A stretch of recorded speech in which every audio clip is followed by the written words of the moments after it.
Margaret Henderson woke up to another silent morning. The sun was just starting to peek through the thin curtains of her small ranch house, casting long shadows across the wooden floor. She lay there for a moment, staring at the empty space beside her on the bed. 3 years had passed, but the emptiness never got easier. She slowly got out of bed and walked to the kitchen. Her bare feet made soft sounds on the creaky floorboards. Everything in the house reminded her of Thomas. The chair he used to sit in, the coffee cup he loved, the coat still hanging by the door. She hadn't moved any of it. Maybe she couldn't bring herself to let go. The ranch house sat at the edge of Apache territory in New Mexico. It was 1871 and the nearest town was 15 miles away. When Thomas was alive, the distance didn't matter. They had each other. They would spend evenings talking, planning, dreaming about their future. But pneumonia took him in 1868, and with him went all her dreams. Margaret was 42 years old now. People in town said she should move closer to civilization. They said it wasn't safe for a woman alone out here. They said she needed to be around people. But Margaret couldn't leave. This house, this land, it was all she had left of the life she built with Thomas. Every nail in the wall, every stone in the fireplace, they put it there together with their own hands. Her days had become a routine of survival. She would wake up, feed her chickens, tend to her small vegetable garden, and try to keep the house from falling apart. The garden gave her tomatoes, beans, and squash. The chickens gave her eggs. It was enough to keep her alive, but it wasn't really living. Sometimes she would go weeks without speaking to another person. The silence had become something heavy that pressed down on her chest. She would catch herself talking to the chickens, having full conversations with them as if they could answer back. At night, she would read the same 3 books she owned over and over until she had memorized every word. The loneliness was like a slow poison. It didn't kill you right away. It just made every day a little harder than the last. She would sit on her porch in the evenings, watching the sun set over the mountains, and wonder what the point of it all was. Why keep going? Why tend the garden? Why fix the fence? Why wake up tomorrow? But every morning she did wake up. Something inside her refused to give up completely. Maybe it was stubbornness. Maybe it was the memory of Thomas telling her she was the strongest person he ever knew. Maybe it was just habit. Whatever it was, it kept her going.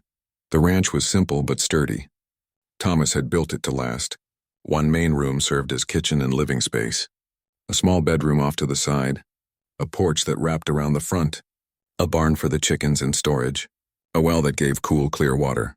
It wasn't much, but it had been home. Margaret had tried to keep up with repairs, but some things were beyond her ability. The roof leaked in one corner when it rained. Part of the fence around the chicken coop had fallen down. The porch steps were loose. Every time she looked at these broken things, she felt Thomas's absence even more deeply. He would have fixed them in an afternoon.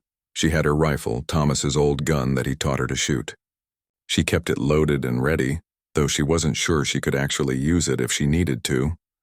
The frontier was dangerous. There were wild animals, and tensions between settlers and Apache bands were high. Stories circulated through town about attacks and raids. People lived in fear. But in 3 years, Margaret had never had trouble. She was so isolated that most people, Apache or white, probably didn't even know she was there. She had seen Apache riders in the distance a few times, but they never came close.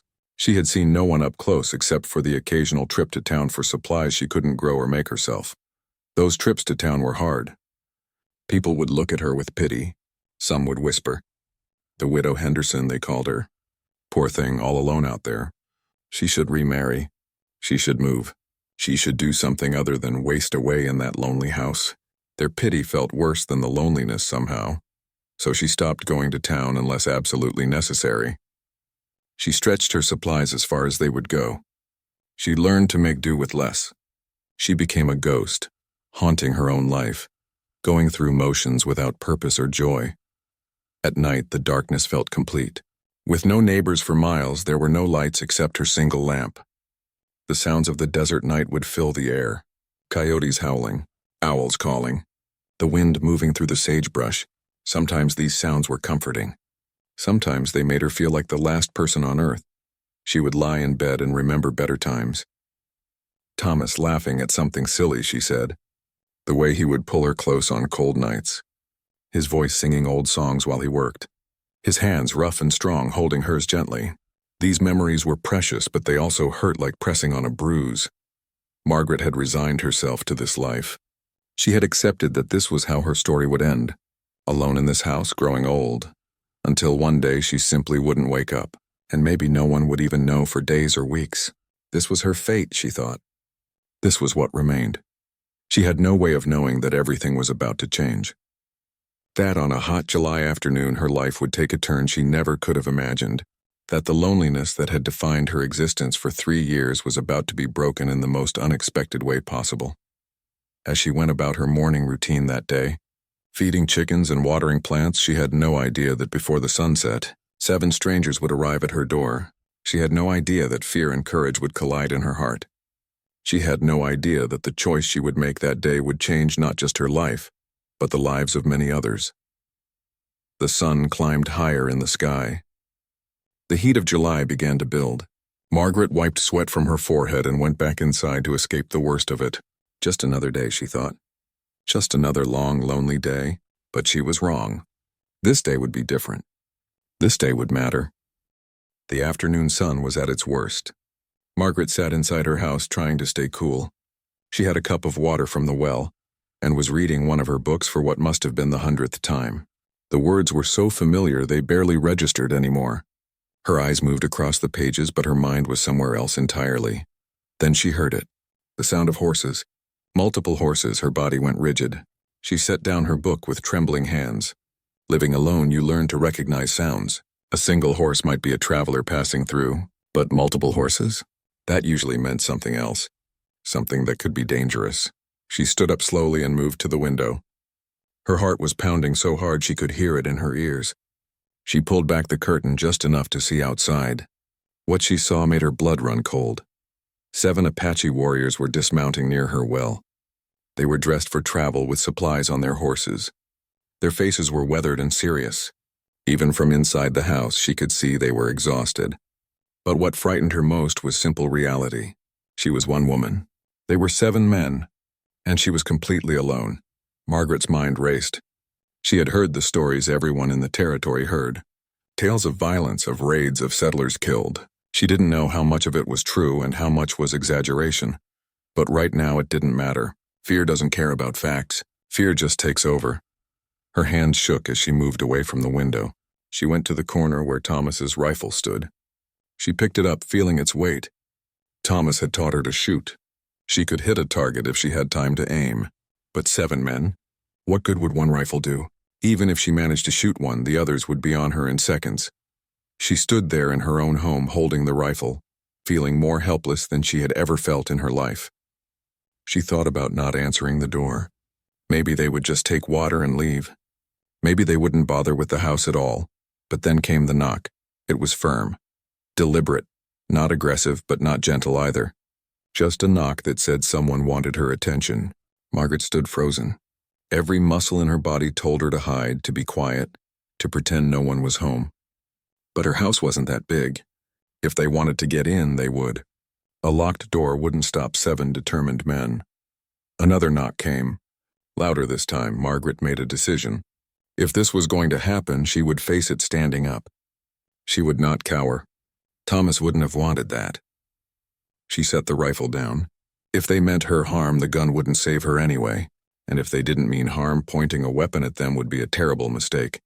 She walked to the door. Her legs felt weak. Her whole body was shaking. She put her hand on the door handle and took a deep breath. This could be the last thing she ever did. This could be how her story ended. But something inside her, that same stubborn thing that kept her going these past 3 years, made her open that door. The warrior standing closest was older than the others. His face was lined with age and experience. His eyes met hers and she saw something she didn't expect. She saw desperation. She saw fear. Not fear of her, but fear for something else. Something urgent. He spoke and she was surprised that his words were in English. Broken, heavily accented, but English nonetheless. He pointed to himself and said a name she didn't quite catch. Then he gestured behind him to the other warriors. One of the young men was being held up by 2 others. Even from the doorway, Margaret could see he was in bad shape. His face was pale and covered in sweat. His leg was wrapped in cloth, but blood had soaked through. He was barely conscious. The older warrior spoke again, his English careful and slow. He explained that the young man had fallen from his horse 2 days ago. His leg was broken. Fever had set in. They needed help. They had tried other houses. Doors slammed in their faces. Guns pointed at them. Shots fired to drive them away. He looked directly into Margaret's eyes. His voice dropped lower. He said they were desperate. The young man would die without help. He asked in simple words if she had any mercy in her heart. Margaret stood there, taking it all in. Her fear was still there, real and strong. But something else was pushing through it. She recognized what she was seeing. She had seen it before. When Thomas was sick, when the fever took him, she had felt that same desperate helplessness. She remembered begging for help, for anything that might save him. She looked at the injured young man. He was barely 18, maybe younger. Someone's son. Someone loved him. Someone was probably terrified right now, wondering if he would survive.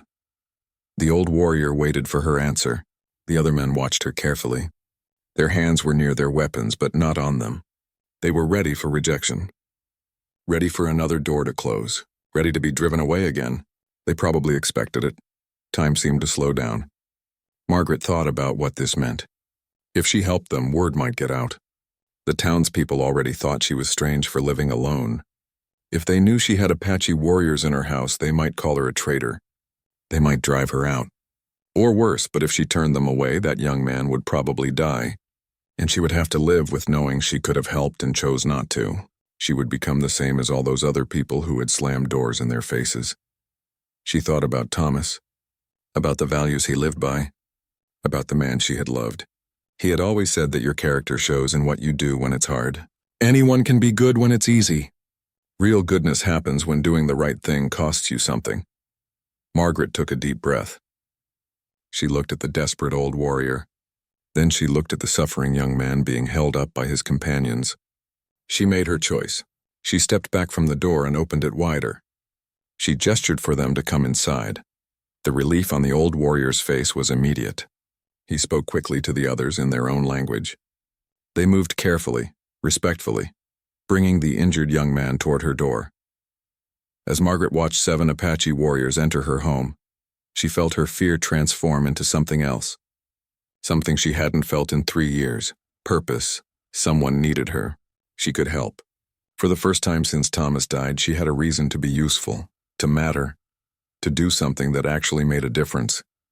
She didn't know what would happen next. She didn't know if she had just made the best decision of her life or the worst, but she knew one thing for certain.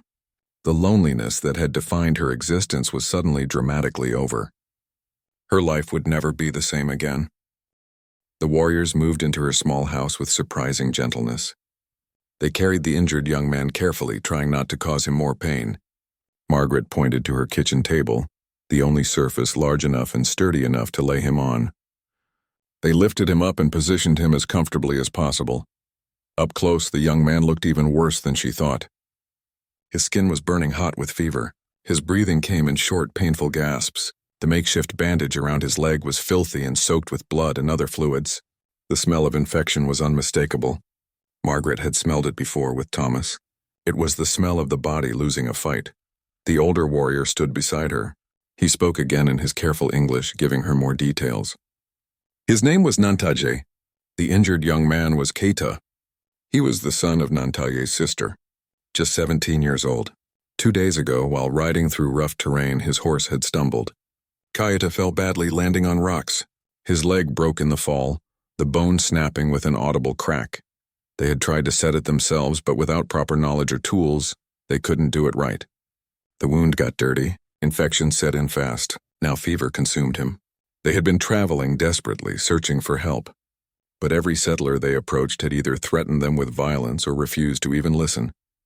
Nantaje's voice cracked slightly as he explained all this. Margaret realized he was holding back emotion. This wasn't just any young man to him. This was family. This was someone he had probably watched grow up, someone he was supposed to protect, and he was failing. Margaret looked at the other warriors. They stood around the edges of her small kitchen, their faces tense and wary. Their hands never strayed far from their weapons. They didn't trust her completely, she realized. Why should they? Every other white person had turned them away or attacked them. For all they knew, she might have already sent someone for help, for soldiers, for trouble. But they had no choice. Kayita was dying. This was their last desperate gamble. Margaret pushed aside her own nervousness and focused on what needed to be done. She had learned basic healing from her mother, who had worked as a midwife back east. It wasn't fancy medicine, but it was practical knowledge. How to clean wounds, how to set bones, how to recognize infection and fight fever. She had used these skills on Thomas, though in the end, nothing she did could save him from the pneumonia. She moved to her cabinet and pulled out clean cloths. She set a pot of water on the stove to boil. She gathered the herbs she had growing in her garden, and some others she had dried and stored. Willow bark for fever, yarrow to stop bleeding, comfrey for bones, plantain to fight infection. Simple frontier medicine, but better than nothing. The warriors watched her every move with intense attention. She understood. If she did something wrong, if she hurt Kayita, they wouldn't take it well. The tension in the room was thick enough to cut. One wrong move, one sign of bad intent, and everything could explode into violence. She heated water and brought it to the table. Nantaje said something in Apache to the others, and two of them moved to hold Kayita still. Margaret knew what came next would be painful. She had to remove the dirty bandage, clean the wound, and reset the bone if it wasn't positioned correctly. The young man was barely conscious, which might actually be a mercy. She started unwrapping the bandage. The cloth stuck to the wound, and she had to pour warm water over it to loosen it. Kayita moaned in pain but didn't fully wake. When she finally got the bandage off, what she saw made her stomach turn. The break was bad. The skin was broken. The wound was infected, red and swollen. Pus oozed from it. This was serious. Without help, he would definitely die. Margaret worked methodically the way her mother had taught her. First, clean everything thoroughly. She used the boiled water and clean cloths to wash away the dirt and infection as best she could. Kayita cried out several times, thrashing weakly. The warriors holding him tightened their grip. Their faces showed pain, too. Sympathy for his suffering. She could feel the bone through the swollen tissue. It was definitely out of alignment. She would have to reset it. She looked up at Nantaje and made a motion to show what she needed to do. He understood. He nodded and moved to help hold Kayita down. What followed was one of the hardest things Margaret had ever done. She gripped Kayita's leg firmly. She pulled, twisted, and pushed until she felt the bone slide back into proper position. The young man screamed, a sound of pure agony that echoed through the small house. The warriors held him down with all their strength. Margaret felt tears on her own cheeks but kept working. Once the bone was set, she worked quickly. She made a splint from straight pieces of wood and bound it tightly with strips of cloth. She packed the wound with her herbal poultices. She wrapped everything in clean bandages. Her hands moved with practiced efficiency even though they were shaking. Finally, she made a tea from willow bark and other herbs. She lifted Kayita's head and forced him to drink it. Most of it spilled, but some went down. The fever medicine would take time to work, but it was his only chance against the infection. When she finished, she stepped back. Her hands and arms were covered in blood. Her dress was stained. She was exhausted, and it had only been an hour. The warriors slowly released Kayita, who had fallen into an unconscious state that might have been sleep or might have been something worse. Nantaje looked at her with an expression she couldn't quite read. He spoke in English again, asking her why. Why was she helping them? Every other white person had refused. Some had been cruel about it. What made her different? Margaret didn't have a good answer ready. She thought about it for a moment, looking down at the unconscious young man on her table. Finally, she said something simple. She said she knew what it was like to watch someone suffer and not be able to help. She said she knew what it was like to feel helpless when someone you love is dying. She said she couldn't do it again. She couldn't turn away. Her voice broke on the last words. She was thinking about Thomas, about those final days when she did everything she could, but it wasn't enough. About the guilt she still carried for not being able to save him. Maybe she couldn't fix that. Maybe she would always carry that pain. But right now, right here, she could help this young man. She could do something that mattered. Nantaje was quiet for a long moment. Then he spoke again, slower this time, choosing his words carefully. He told her that Kayita was special to him, that he had promised his sister he would keep her son safe. That failing would destroy him. He thanked her in both English and Apache, his voice thick with emotion. The other warriors visibly relaxed. They still didn't fully trust the situation, but they could see that Margaret genuinely wanted to help. One of them spoke to Nantaje in Apache. Nantaje nodded and turned back to Margaret. He asked if they could stay at least for tonight to watch over Kayita. Margaret looked around her small house. 7 large men and her. It would be cramped. It would be strange. It went against everything she had been taught about safety and propriety. But Kayita couldn't be moved. He needed to rest, and these men needed to be with him, she agreed. They could stay. The warriors would sleep on her floor. She would keep watch over Kayita through the night, checking his fever, giving him medicine, making sure the wound didn't get worse. It would be a long night, but for the first time in 3 years, Margaret wouldn't be alone. The first night was tense. Margaret barely slept. She sat in a chair next to the kitchen table where Kayita lay, checking his fever every hour. The warriors took turns keeping watch, 2 awake at all times while the others rested on her floor. Nobody fully relaxed. Nobody fully trusted the situation yet. Kayita drifted in and out of consciousness throughout the night. Sometimes he would mumble words in Apache that Margaret couldn't understand. Sometimes he would cry out in pain. Each time she would give him more of the willow bark tea and check his bandages. The fever was still high, but at least it wasn't getting worse. By morning, everyone was exhausted. Margaret's eyes burned from lack of sleep. The warriors looked tired too, but they were alert, ready for any threat. She realized they were protecting not just Kayita, but also her now. If soldiers came, if angry settlers showed up, these men would defend this house. It was a strange thought. She made a simple breakfast from what she had. Eggs from her chickens, some bread, water from the well. It wasn't much, but she offered it. The warriors were hesitant at first. Nantaje spoke to them in Apache and they finally accepted. They ate quietly, efficiently like men who had known hunger and didn't take food for granted. One of the younger warriors stood up and went outside. Margaret tensed, wondering if he was leaving, if something was wrong. But he returned a few minutes later with 2 rabbits he had caught and cleaned. He offered them to her with a slight nod.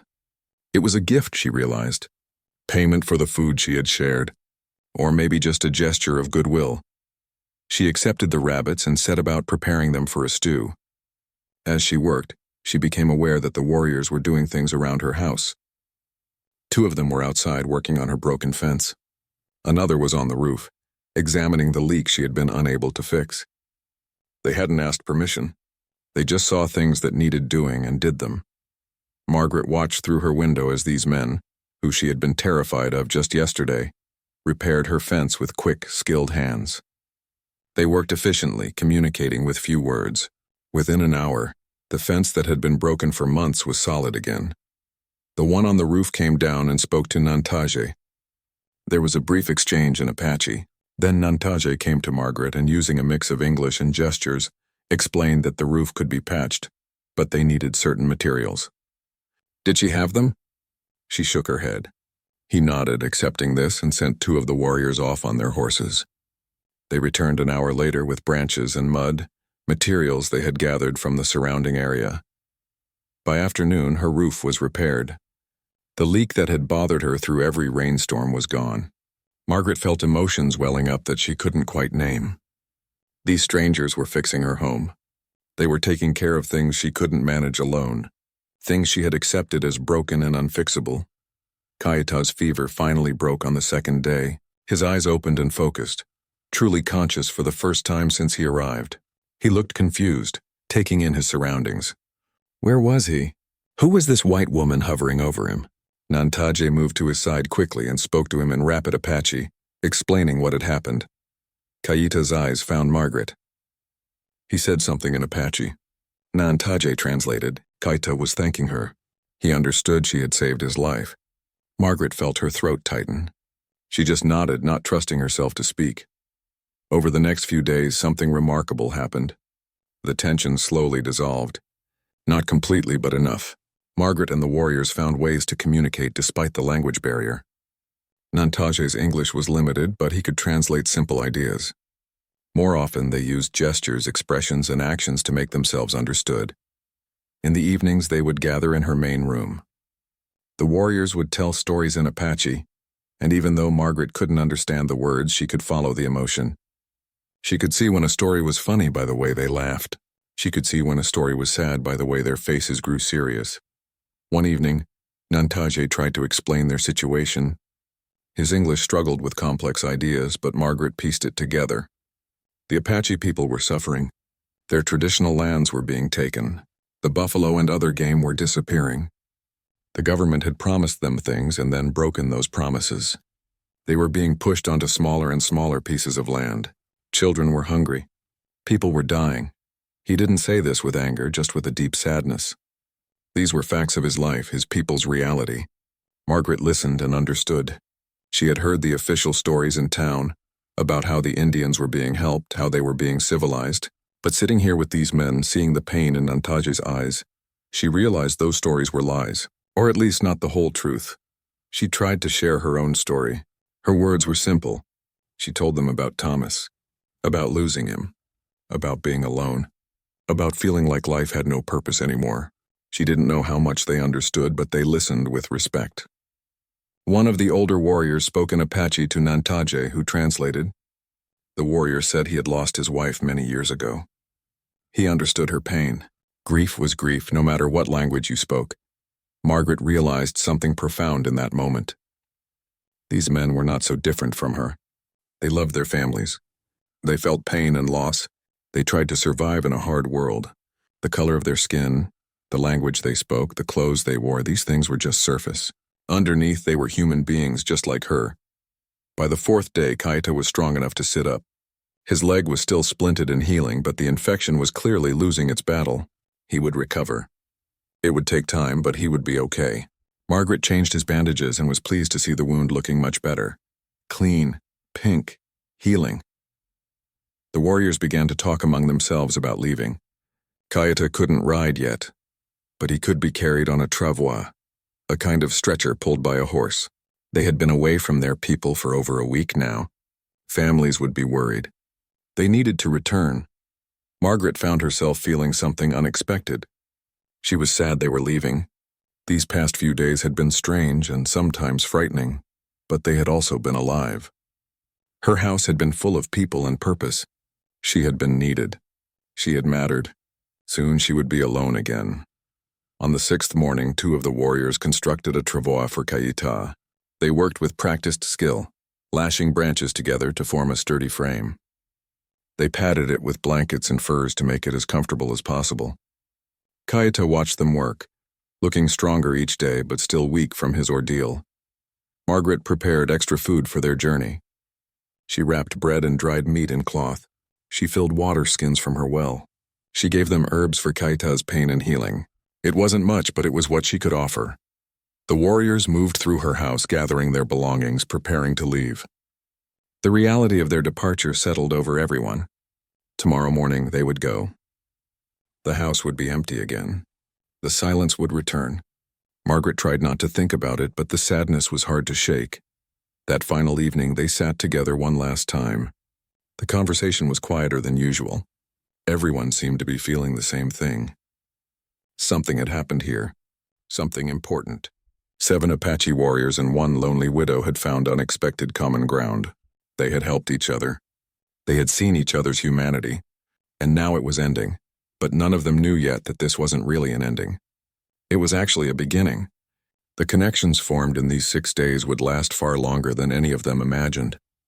Tomorrow they would part ways, but the impact of their time together was just starting to unfold. The 7th morning arrived with clear skies. Margaret woke before dawn as she always did, but this time the house wasn't silent. She could hear the quiet sounds of the warriors preparing for their journey. They moved efficiently, speaking in low voices so as not to disturb her. But she was already awake, already feeling the weight of their departure. She made coffee, a luxury she rarely allowed herself. But today felt like a day that needed something special. The smell filled her small kitchen, rich and comforting. The warriors noticed and seemed pleased.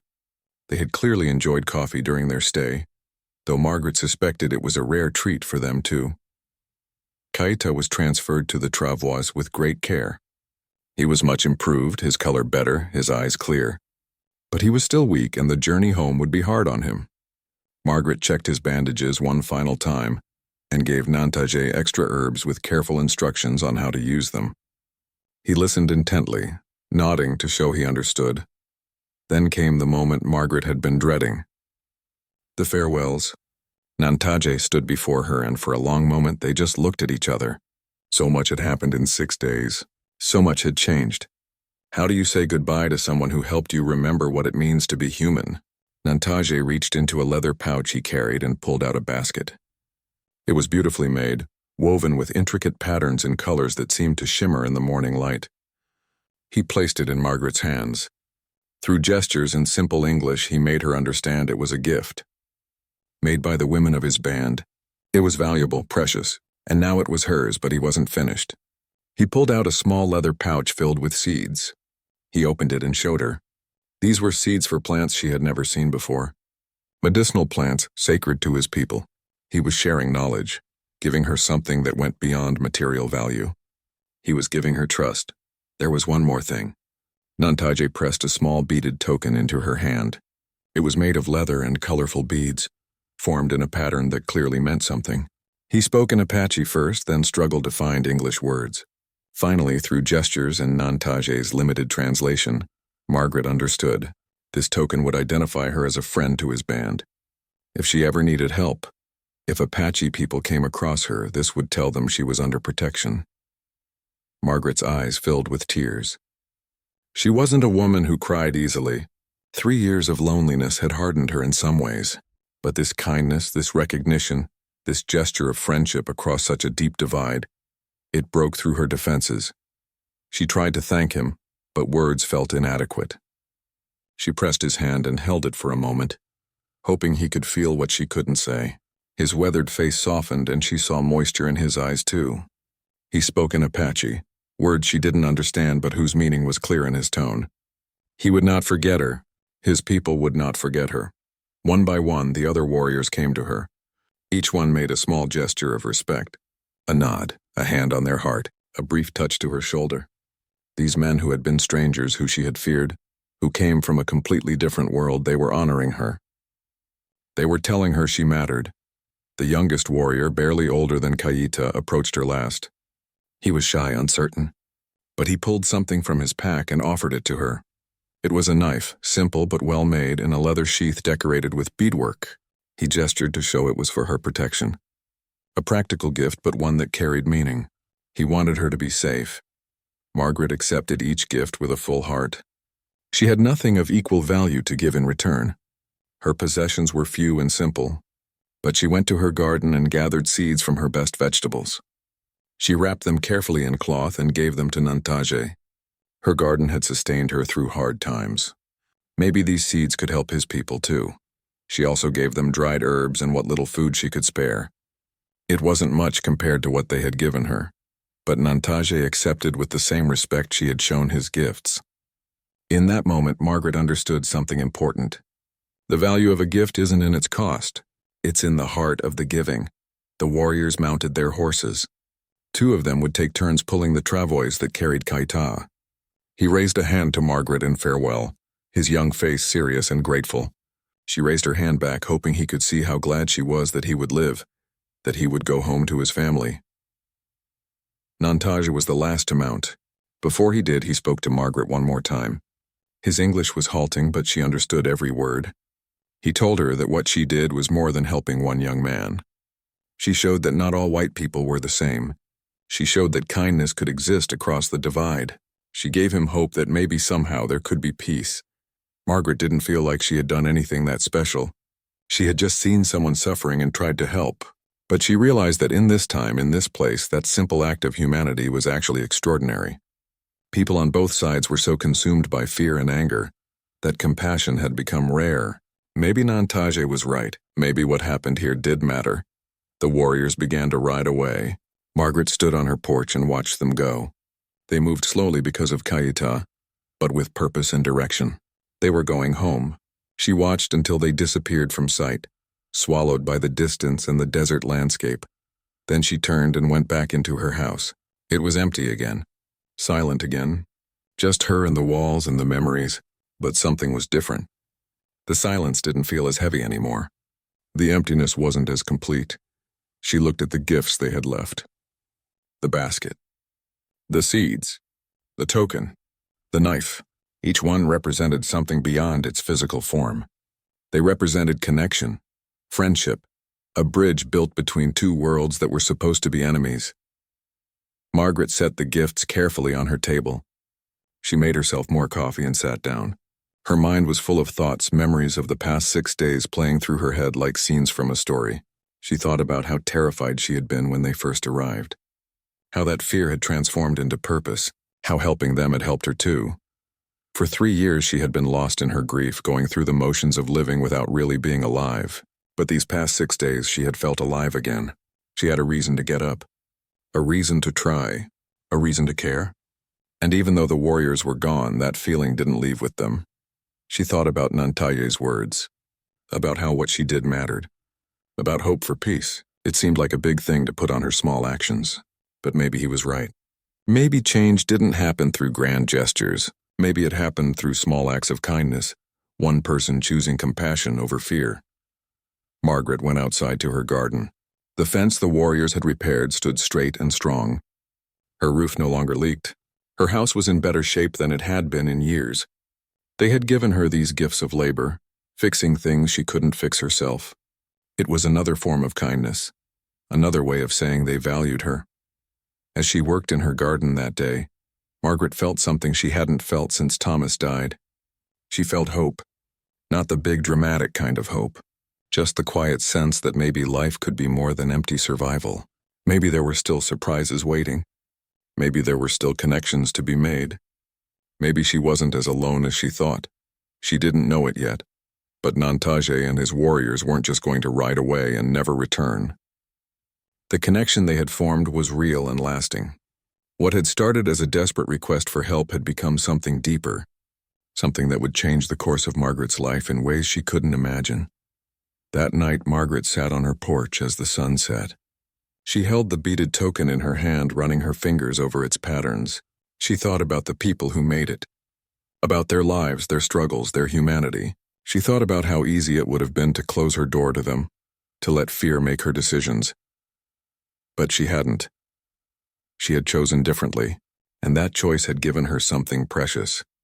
It had given her back a piece of herself she thought was lost forever. The part that could care, the part that could hope, the part that could connect with others and find meaning in that connection. The desert night grew cool. Stars filled the sky more than you could ever count. Margaret sat there for a long time, just being present in the moment. For the first time in 3 years, the silence felt peaceful instead of painful. She was alone, but she didn't feel lonely. Not anymore. Something had fundamentally shifted inside her. Tomorrow would be a new day. The house would still be quiet. She would still tend her garden and her chickens. The routine would be the same. But she would be different. And that made all the difference in the world. 3 weeks passed after the warriors left. Margaret fell back into her routines, but with a difference. She planted the seeds Nantaye had given her, carefully tending them and watching for signs of growth. She used the basket they gifted her every day, finding it perfect for gathering vegetables and eggs. The knife stayed on her belt, a constant reminder that she wasn't as alone as she seemed. At night she would take out the beaded token and study it by lamplight. The patterns were beautiful and complex. She wondered about the hands that made it, the person who chose these particular colors and designs. Every object told a story if you looked close enough.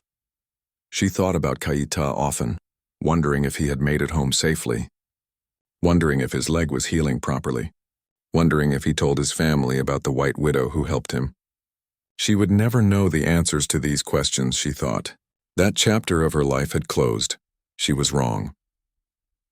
One afternoon, about a month after the warriors left, Margaret was working in her garden when she heard horses again. Her heart jumped. That old fear tried to rise up, but she pushed it down. She stood up, wiped her hands on her apron, and waited to see who was coming. It was 3 Apache riders. Not the same men as before, but they rode with the same careful alertness. They stopped near her well, and one of them dismounted. He approached slowly, respectfully, and held up something. It took Margaret a moment to recognize it as a beaded token, similar to the one she had been given. The rider spoke in Apache, but his meaning was clear through gestures. He pointed to the token, then to Margaret. then made motions of someone being sick and recovering. He was asking if she was the healer, if she was the one who helped Kaita. Margaret nodded and showed him her own token. The rider's face broke into a smile. He turned and called to his companions. One of them brought forward a deer they had hunted, freshly killed and cleaned. They laid it near her porch. Then they pulled out a bundle of furs, soft and well prepared. These were gifts, payment, and thanks for what she had done. Margaret tried to refuse, feeling it was too much. But the riders insisted. Through gestures and expressions, they made her understand that this was important. In their culture, a debt must be honored. She had saved a life. This was the proper response. Before they left, one of the riders drew in the dirt. He made simple pictures showing mountains, a valley, their camp. He pointed to himself, then to Margaret, then to the camp drawing.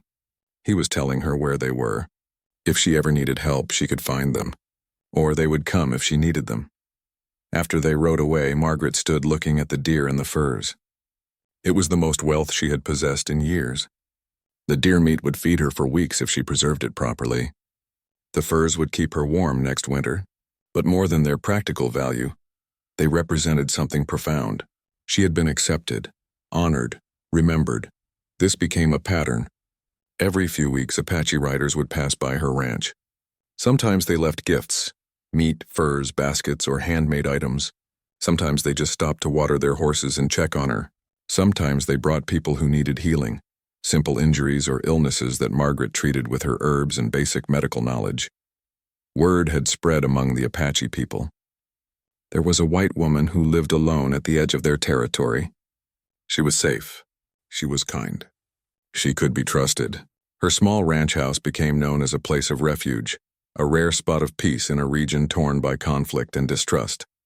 One day, an Apache woman arrived with 2 children. She was pregnant and having complications.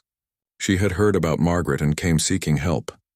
Margaret did what she could, drawing on memories of her mother's midwife skills. The woman stayed for 3 days until the crisis passed. When she left, she gave Margaret a beautiful blanket she had woven herself, tears of gratitude in her eyes. The gifts accumulated. Margaret's house filled with things she never could have afforded or made herself. But more valuable than any object was the knowledge she was gaining. The Apache people were teaching her about medicinal plants she had never encountered. They showed her how to identify them, how to prepare them, how to use them for different ailments. One older Apache woman came regularly, and despite the language barrier, she and Margaret developed a friendship. The woman would bring unusual plants and through patient demonstration, teach Margaret their uses. Margaret would share her own knowledge in return. They learned from each other, 2 healers from different worlds exchanging wisdom. But Margaret's new relationships weren't all smooth. About 3 months after Kaita's visit, she made her first trip to town for supplies. The reaction was immediate and hostile. Someone had seen Apache riders near her place.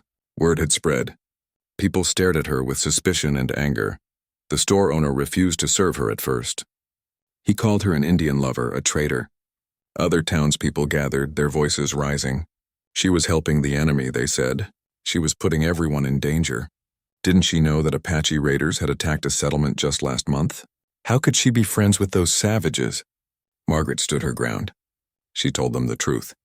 The Apache people who visited her were not raiders. They were families trying to survive. They were people who showed her kindness and respect. She wasn't hurting anyone by treating them with basic human decency. The store owner finally agreed to sell her supplies, but at higher prices than before. It was clear she wasn't welcome. As she loaded her purchases and prepared to leave, an old rancher approached her. His face was hard and weathered. She expected more anger. Instead, he spoke quietly. He told her that most people in town were scared. Fear made them cruel, but he wanted her to know that not everyone felt that way. Some people thought what she was doing took courage.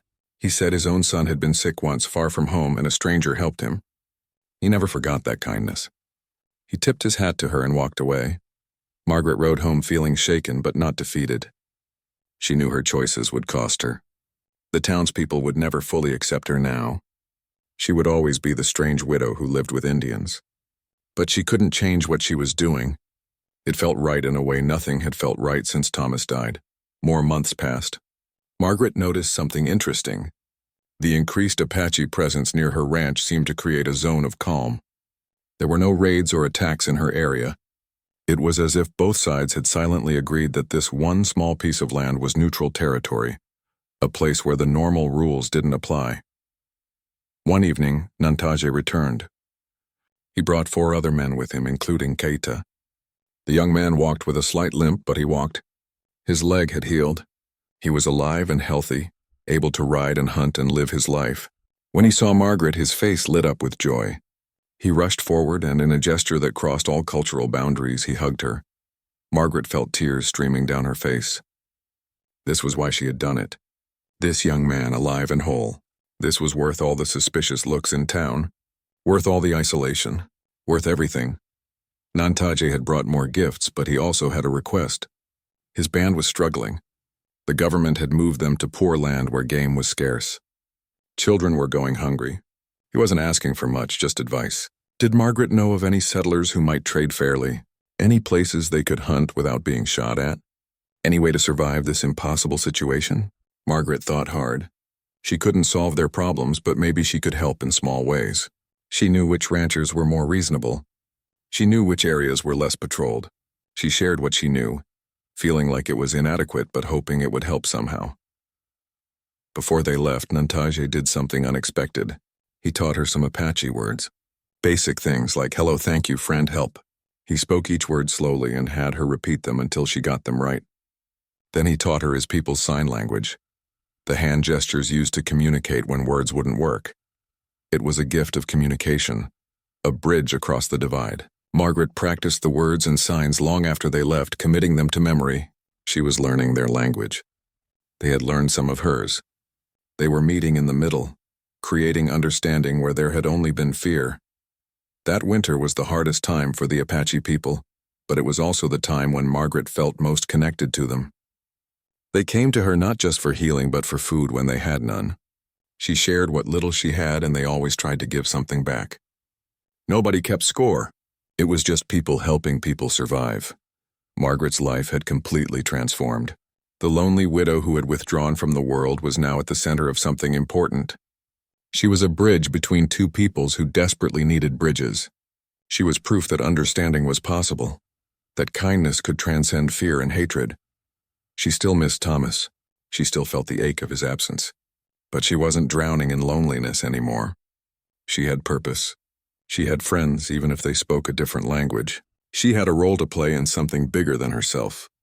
The gifts the Apache people brought weren't just objects. They were reminders that she mattered, that her life had meaning, that she was part of a community, even if it was an unconventional one. As she lay in bed at night, listening to the desert wind, Margaret often thought about that day when 7 warriors knocked on her door. 2 years had passed since the day Nantaje and his warriors first knocked on Margaret's door. Her life bore little resemblance to the lonely existence she had known before. Her small ranch had become something unique in that harsh frontier territory, a place where 2 worlds met peacefully. Margaret had learned to speak basic Apache. Her pronunciation was terrible. The older Apache women would laugh and correct her gently, but she could make herself understood. More importantly, she had learned to listen, to hear not just words but the stories and pain and hopes behind them. Her house had become a meeting place. Apache families would stop by regularly, sometimes staying for days. They brought news from different bands, stories of their struggles and small victories. Margaret listened to all of it, piecing together a picture of their world that was completely different from what she heard in town.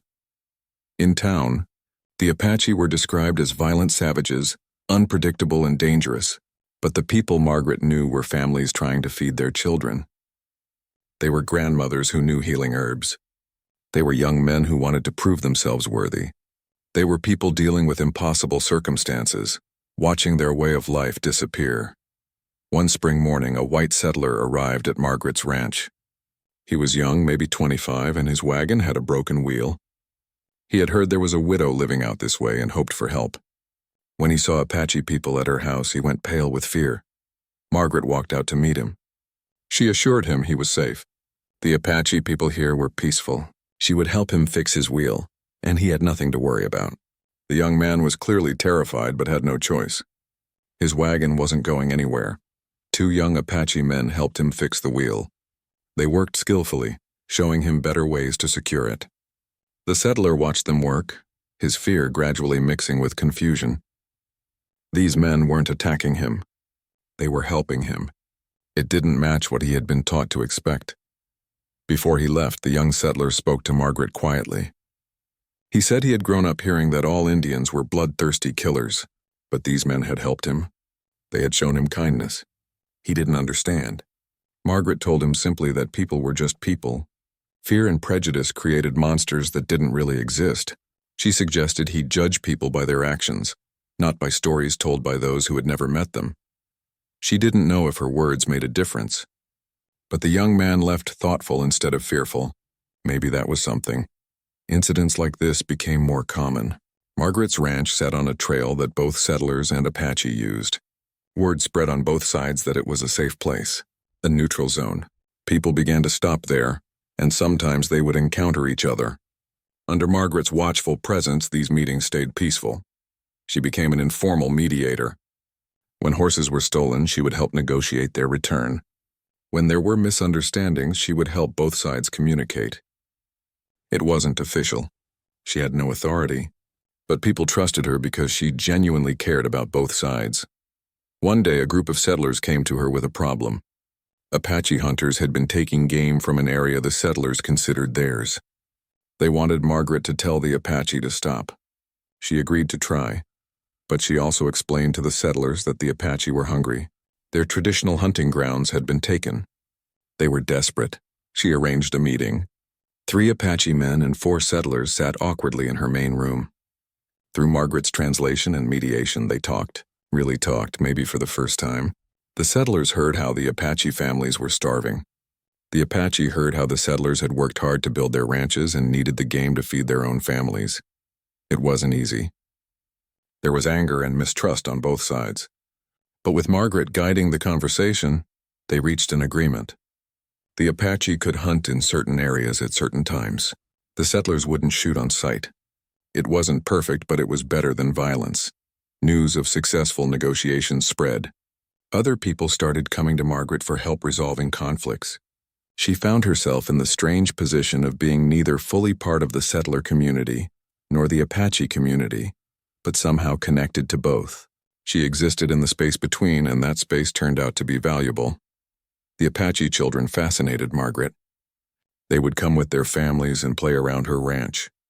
They were curious and energetic, so different from the serious adults.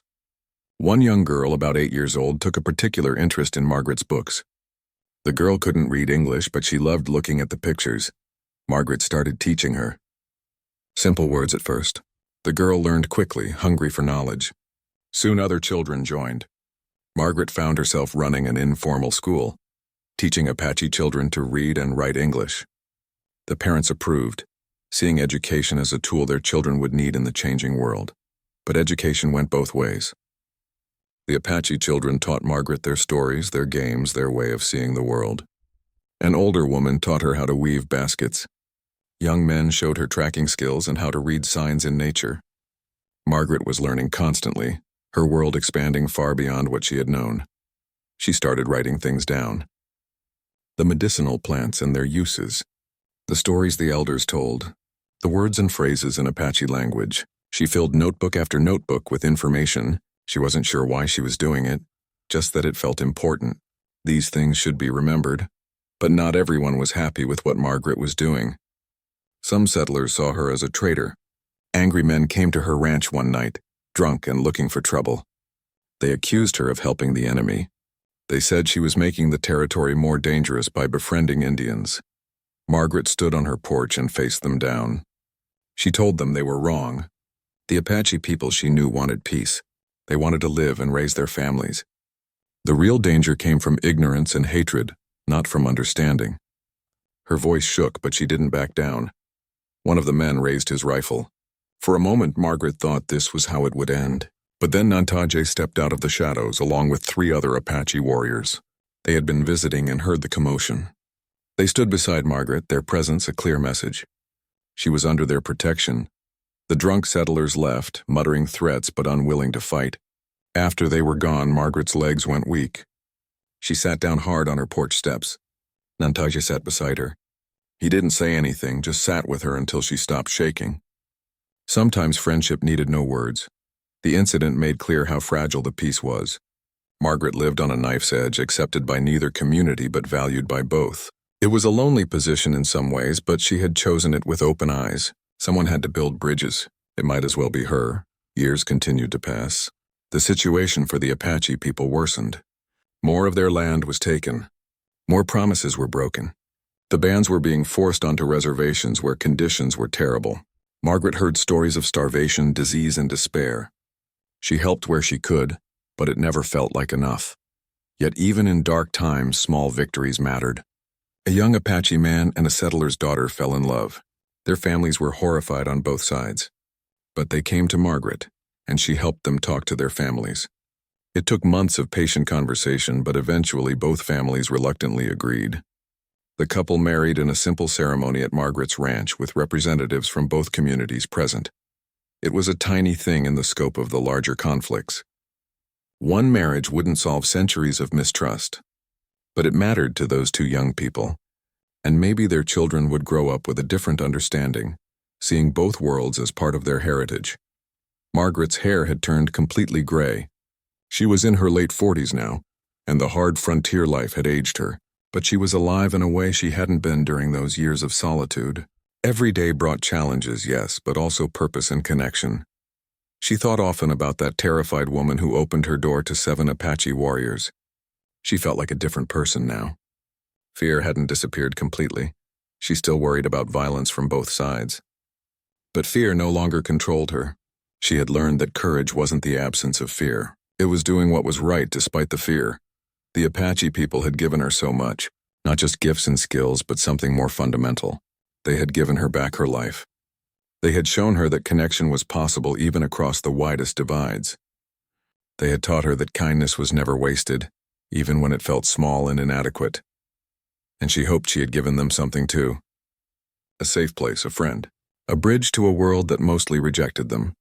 It wasn't much in the face of their suffering, but it was what she had to offer, and she offered it freely. As she sat on her porch one evening, watching the sun set over the familiar landscape, Margaret felt a deep sense of peace. Her life hadn't turned out anything like she expected. She had lost Thomas, the man she thought she would grow old with. She had endured years of crushing loneliness. She had faced danger and rejection. But through it all, she had found something unexpected. She had found that one person, making one choice, could create ripples that spread far beyond what they could see. Kindness multiplied. Understanding grew. Peace became possible. The years continued their steady march forward. Margaret's hair turned from gray to white. Her hands, once smooth, became weathered and marked with the calluses of hard work. Lines deepened on her face, each one telling a story of laughter, worry, or tears. She was getting old, and she knew it. But old age on the frontier was different from the lonely decline she had once imagined. Her days were still full. Apache families continued to visit. Children she had taught to read were now young adults, some with children of their own. The small ranch that had once been a prison of solitude had become a hub of life and activity. Margaret celebrated her 55th birthday quietly.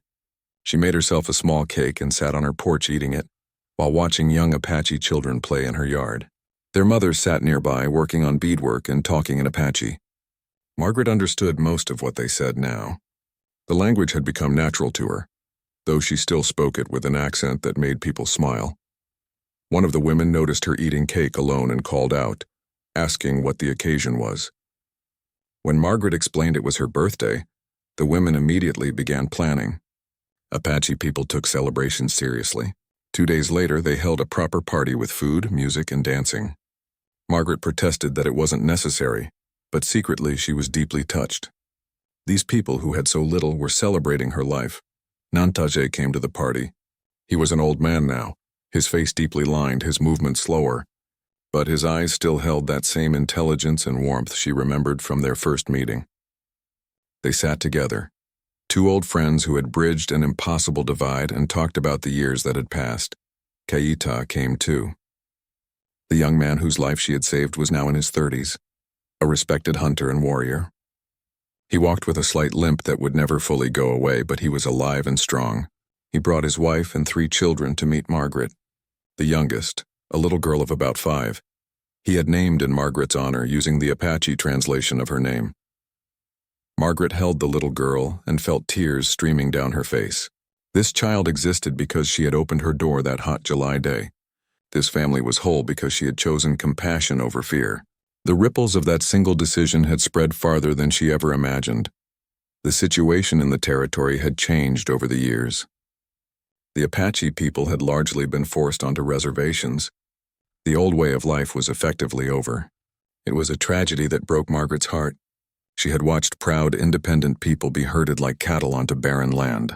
She had seen families torn apart, traditions lost, spirits broken. But even in the darkness, small lights persisted. The connections she had helped forge remained. Some Apache families lived peacefully near settler communities. Intermarriage had become more common. Understanding, while far from universal, existed in pockets where it hadn't before. Margaret's small ranch had been a seed, and seeds can grow in unexpected ways. She continued her work with medicinal plants. The notebooks she had filled over the years had become valuable references. A traveling doctor visited once and was amazed by the detailed information she had collected about Apache healing methods. He asked permission to copy some of her notes for a medical journal. Margaret agreed, hoping that this knowledge would help others. Young Apache people still came to her to learn reading and writing. She was patient and encouraging, understanding that education was one of the few tools they had left. Some of them went on to work as translators or advocates for their people. They would visit her and tell her about their work, crediting her with giving them the skills they needed. But Margaret knew her time was limited. She was 65 years old now, and the hard frontier life had taken its toll. She tired easily. Her joints ached. Simple tasks that were once easy now required effort. She thought often about death, not with fear but with a kind of acceptance. She had lived a full life, even if it hadn't been the life she planned. One autumn morning, she woke feeling particularly weak. She managed to make it to her chair but didn't have the energy to do much else. An Apache family was staying with her that week, and they immediately saw something was wrong. They made her comfortable and sent for Nantaje and others. Word spread quickly through both communities. The widow was sick. People came from miles around. Apache families brought traditional medicines and sat vigil. Settlers who had known her, even those who had disapproved of her friendships, came to pay respects. Her small house overflowed with visitors. Margaret drifted in and out of consciousness. She saw faces from throughout her life. Thomas young and smiling, the way he looked before sickness took him. Nantaje as a younger man, standing at her door with desperation in his eyes. Kaita as a feverish boy and later as a healthy man with a family. The countless children she had taught. The people she had helped. The bridges she had built. She felt at peace. Whatever came next, she had no regrets. She had taken the loneliness that threatened to consume her and transformed it into connection. She had taken fear and turned it into friendship. She had lived a life that mattered, not because of grand gestures, but because of countless small choices to be kind, to understand, to help. On a cool October morning in 1894, Margaret Henderson passed away quietly in her bed. Nantaje was holding one of her hands. An Apache woman she had taught as a child held the other. The room was full of people from both worlds she had connected, all of them mourning the loss of someone special. Her funeral was remarkable. Apache families came from the reservation, traveling for days to attend. Settlers came from town and surrounding ranches. It was almost unprecedented for such a gathering to happen peacefully. But Margaret had made it possible. Even in death, she brought people together. Nantaje spoke at her funeral. His English was much better now after years of practice. He told the story of how 7 desperate warriors came to a widow's door, how she could have turned them away but chose compassion instead, how that single act of kindness had rippled outward, changing lives, creating connections, building understanding where there had been only fear. He talked about Kaita, now a man with a family, alive because of Margaret's skill and courage. He talked about the children she taught, the conflicts she helped resolve, the countless small acts of kindness she had performed over the years. He said that Margaret had shown his people that not all white settlers were enemies. She had given them hope when hope was scarce. A settler rancher also spoke. He was the old man who had told Margaret years ago in town that not everyone disapproved of what she was doing. He talked about how Margaret had made the territory safer for everyone, how her willingness to understand both sides had prevented violence, how she had been a living example that peace was possible if people chose it. They buried Margaret on her ranch in a spot she had chosen herself, where she could see the mountains she loved. Her grave became a marker, a physical reminder of what she represented. Over the years, both Apache people and settlers would visit it, leaving small tokens of respect. The ranch itself became known locally as the Peace House. It stood for decades as a reminder of a remarkable time when one woman's courage created a bridge between two worlds. Eventually, historians heard about Margaret Henderson and her story. They read her notebooks, interviewed people who had known her, and documented her life. Her detailed notes about Apache medicinal practices became valuable historical records. The stories she wrote down preserved cultural knowledge that might otherwise have been lost. The children she taught passed on what they learned to their own children, creating ripples that extended far beyond her lifetime. But perhaps the most important legacy wasn't in any document or structure. It was in the lives she touched. Kaita lived to be an old man, and he told his grandchildren about the white widow who saved him. Those grandchildren told their children. The story passed down through generations, a reminder that kindness could cross any divide. The young Apache girl named after Margaret became a teacher herself, helping bridge native and settler communities in a new era. The couples whose marriages Margaret facilitated raised children who saw both worlds as part of their heritage. The conflicts she resolved prevented violence that would have caused suffering on both sides. Margaret Henderson never became famous during her lifetime. She never sought recognition or reward. She was just a lonely widow who made a choice one summer day to open her door instead of closing it, to choose compassion over fear, to see humanity rather than difference. But that choice transformed everything. It transformed her from a woman lost in grief to someone with purpose and connection. It transformed the lives of everyone she helped. It transformed a small corner of a violent frontier into a place where understanding was possible. 23 years. That's how long Margaret lived after Nantaje first knocked on her door. 23 years of purpose, friendship, and meaning. Years that never would have happened if she had chosen fear. Years that proved one person could make a difference even when the odds seemed impossible. As the sun set on the day of her funeral, people from both communities lingered at her grave. Apache and settler, standing together peacefully, united in their respect for a remarkable woman. In that moment, Margaret's greatest wish had come true.